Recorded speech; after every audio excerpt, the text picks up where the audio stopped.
Hey guys, welcome to my new MV. তো এই যে সকাল সকাল বেরিয়ে পড়েছি ডিউটি যাওয়ার জন্যে।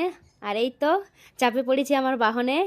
অ্যান্ড এগেন সেই যে সাবগাছতলার ব্রিজ। তো কি ভাবছো, আবার বিপিএসসি যাব? না না, চলো দেখাচ্ছি তোমাদেরকে।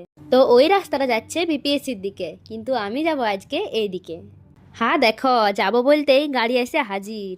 আর ওই যে আমাকে নামান দিয়ে চলে গেল এবার কলিয়া। এই ঠান্ডায় সকাল সকাল ডিউটি করতে হলে মুখটা এমনই হয়ে যায়। তো এই যে এইটা হচ্ছে আমার আজকের ক্যাম্পের লোকেশন। তো কি ভাবছো, এই ঝকঝকা সেন্টারটা আমার? না না, আসলে এখানকার যিনি এনএম দিদি, ওনার শরীরটা অসুস্থ। তাই আমরা সকলে মিলে অল্টারনেট করে ওনার ভিএচএনটি ক্যাম্পগুলো করে দিই। তো সেন্টারটা দেখে মনে হচ্ছে কাশ আমার এইচডাব্লিউসিটাও এরকম হতো। কিন্তু কি আর করা যায়, দুঃখ পায়ে লাভ নয়, কাজে মন দিই। তো এই যে খাতাপত্রের কাজ কমপ্লিট করে ভ্যাকসিনেশন শুরু করে দিয়েছি। অ্যান্ড ফাইনালি ক্যাম্প শেষ হইলো। তো আমি আমার ব্যাগ আর রেজিস্টার গুছাই উঠে পড়েছি এবার টোটোতে। তো এই যে তোমাদেরকেও একবার পেছন দিকে গেলে সেন্টারটা দেখান দিচ্ছি। তো দেখা হচ্ছে নেক্সট কোনো এমবিতে।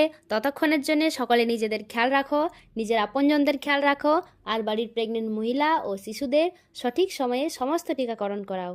টাটা।